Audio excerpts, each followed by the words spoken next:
Welcome to கவிஸ்கோங்க. இன்னைக்கு இந்த வீடியோவில் நம்ம என்ன பார்க்க போகிறோம் அப்படின்னு பார்த்தீங்கன்னா, சிக்கன் சிந்தாமணி தான் கோயம்புத்தூர் ஸ்பெஷலுங்க. அது எப்படி செய்யறதுன்னு பார்க்க போகிறோம். அதுக்கு இன்னொரு பேரும் சொல்லுவாங்க, ஆசாரி வறுவல் அப்படின்னு சொல்லுவாங்க. இதுக்கு என்னென்ன பொருள் வேணுங்கிறத பார்த்துடலாம். நான் வந்து 1/2 கிலோக்கும் கம்மியாக கொஞ்சம் சிக்கன் வாங்கி வச்சுருக்கிறேங்க. அது வந்து குட்டி குட்டியாக கட் பண்ணிக்கணும், சரிங்களா? அப்புறம் பெரிய வெங்காயம் சின்ன வெங்காயம் நான் கட் பண்ணி வச்சுருக்கேன். நீங்கள் இதுக்கு ஈக்குவலாக சின்ன வெங்காயமே 1/2 கிலோ போட்டாலுமே நல்லாயிருக்கும்.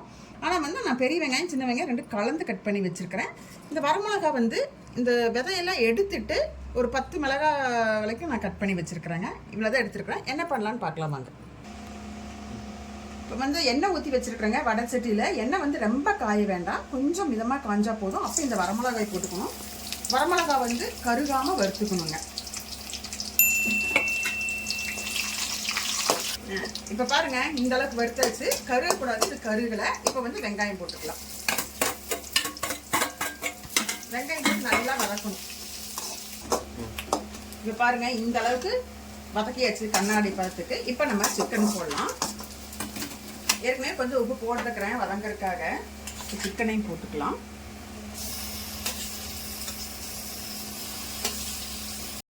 போட்டு நல்லா இந்த மாதிரி ஒரு 4-5 தடவை நல்லா திருப்பி விடணும்.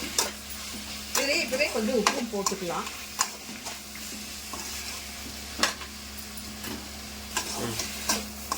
இப்போ நல்லா திருப்பி ஒரு 10 திருப்பி இப்படி அப்படியே அந்த பக்கம் இந்த பக்கம் திருப்பினோம்னா அந்த சிக்கன் வந்து நல்லா கொஞ்சம் தண்ணியெல்லாம் வெளில வந்துடும்.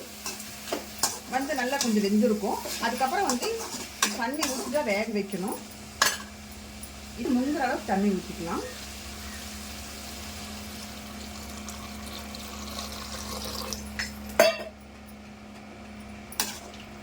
சிக்கன் முங்குற அளவுக்கு தண்ணி ஊற்றியாச்சு. இது எப்படி வேகிறதுக்கு 1/2 மணி நேரம் கண்டிப்பாக எடுக்கும். நல்லா மூடி வச்சு எடுத்து கிண்டி கிண்டி விட்டு பாருங்க எப்படி வருதுன்ட்டு.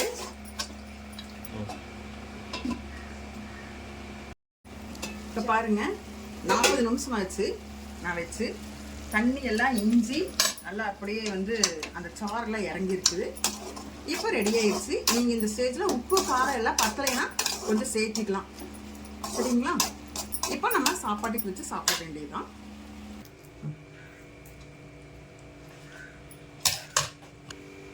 இந்த மாதிரி சிக்கன் சிந்தாமணி செஞ்சு சாப்பிட்டு பாருங்க. ரொம்ப ருசியாக இருக்கும், நல்ல டேஸ்ட்டாகவும் இருக்குங்க. இந்த மாதிரி சமையல் வீடியோக்கு கவிஸ்கோம் சேனலை சப்ஸ்கிரைப் பண்ணிட்டு பாருங்க.